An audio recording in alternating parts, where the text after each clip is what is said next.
this might be a little strange here, but what I want to do in this video is examine the evolution of characters themselves, the actual style and way characters are being written in the fantasy genre. Because I think it's really important that if I'm going to keep cranking out these examinations, I'm going to be looking for very different things depending on the time period the book or character I'm examining was released. Because looking at a classic fantasy character, I'm sorry, but very often there's just not a lot there. Classic fantasy characters were all about complete escapism to the point where your average strong guy with a sword didn't have much depth to them. They were just there to kick ass, kill some monsters, and get laid with the damsel in distress at the end. It was predictable, boring, and while these guys may have set the groundwork for a lot of phenomenal characters to come, to me, it didn't really add a whole lot to the genre. There are exceptions to this, of course. My favorite example to pull from is Boromir. I think he's one of the best tragic characters in the history of fantasy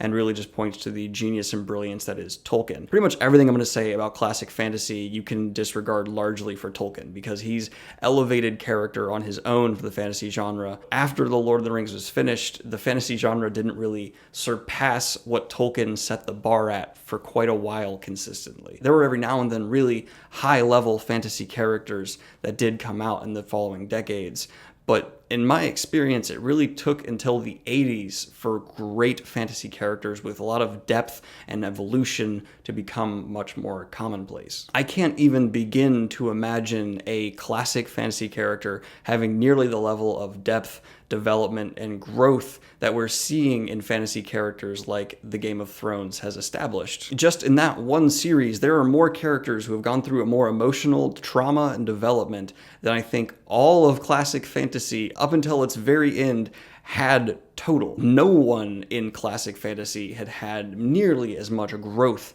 as we're seeing on a consistent basis from authors like Robert Jordan, Tolkien, Scott Lynch, Brent Weeks, Brandon Sanderson, the list goes on and on. And I think that's more reflective of just one, storytelling's evolution in general. We're getting much more deep characters in all forms of entertainment. We as an audience are expecting a more close bond with the fantasy characters being presented to us. It's no longer just about a pure escapism. We just don't want to walk in the shoes of a Mary Sue who's never going to have any real flaws or problems. We want a darker turn. We want people who are going to struggle from the bottom up and maybe not even win every time. I think now it's more about catharsis and emotional release than just escapism. I think it's become a lot more focused on the author making us as the readers bond with one character as much as physically possible and putting them through emotional trials, which in real life are not feasible. This shift in cultural desire, I think, first started post-Vietnam. We saw a lot more darker turns in the entertainment industry as a whole post-Vietnam. That's just a well-documented fact. I think it's become even more prevalent and influencing all forms of media, especially the books we read post 9/11. Seeing our own national identity, our own Americanness so brutally hit, probably put this escapism idea and this idea that we can just be this perfect entity who will never be touched, whether it's as a country or a person, becomes a lot more silly after seeing us hit so hard. I'm certainly not the first person to draw this conclusion. There are hundreds of YouTube videos devoted to it, but I'm going to try to focus down on the exact change that's happened in specifically the fantasy genre. Because it's become prevalent, especially in recent years, we don't just want to see our heroes go through a hard time, we need to see them beaten and borderline broken. Some authors have even started at this point. Kaladin from Stormlight Archive is a great example of a character who, when we first pick up with him,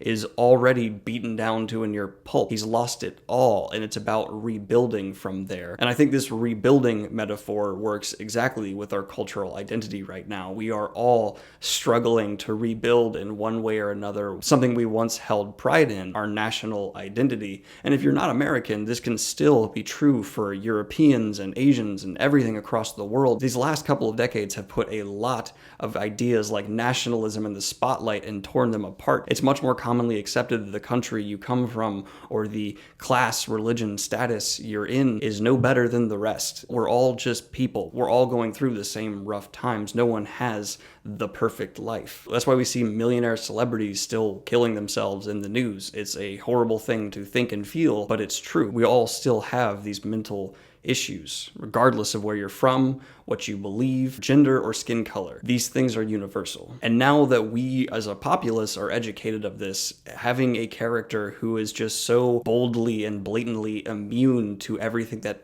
really makes us human, makes us vulnerable, how's that supposed to be relatable or entertaining? It's no longer escapism, it seems almost like a mockery. Compare that to many modern fantasy series which purposely bring in mental health issues to absolutely make their characters feel more relatable and you can connect with them and actually go on a journey to overcome these issues which might not be so glorious or pretty along the way. And on the same parallel, a lot of the ultra-nationalistic, strong empire themes that we've seen have become the enemy. This was obviously more of a post-Vietnam thing than actually post-9/11, but the premise is still there. We no longer see the big empires being the source of good. They're very often the horrible, corrupt, oppressing forces. Now it's very common in the Mistborn to have the Lord Ruler, who's the center of power and the absolute terrifying bad figure. Compare that to Lord of the Rings, where there's kingdoms like Gondor standing up mightily against the shadow. No, now the kingdoms are the source of the shadow. It's about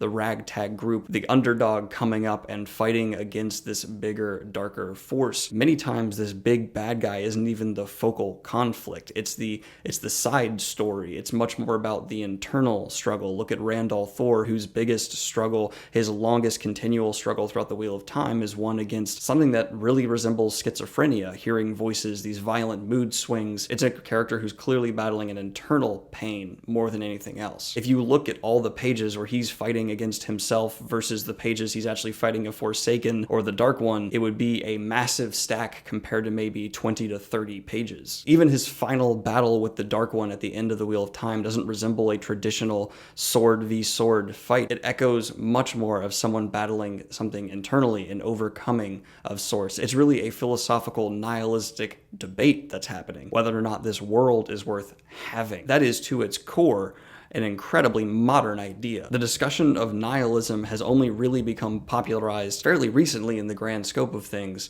especially following this trend of dealing with all kinds of other issues. And it's not that any one of these points have to be the focal of all or any series. It's that they are influencing most series to some degree. Compare that to all kinds of pulp fantasy we used to get, a genre that I think is fairly safe to say is near death and shows no sign of coming back. I personally am really fine with that. I feel there's no real merit to writing about a traditional good versus bad story. We have amazing examples that have already been done. There's no need to add to the pile. These more emotional, personal stories, though, they're closer to a lot of the great stories that are in all genres. I think it's great that the fantasy genre has grown up and really embraced this darker tone. And this is coming from someone who has said again and again that I don't like overly dark fantasy books. I like a realistic one. Yes, certain series have gone too far over the deep end where there's just unnecessary torture porn, basically just hurting the main character for no real sake. But what I like to see is a balance. I like a human approach, someone who goes through really dark times and really light times. Because when you're in the light times, it makes the dark times so much more effective. When Locke and Jean are on the boat at the end of the third book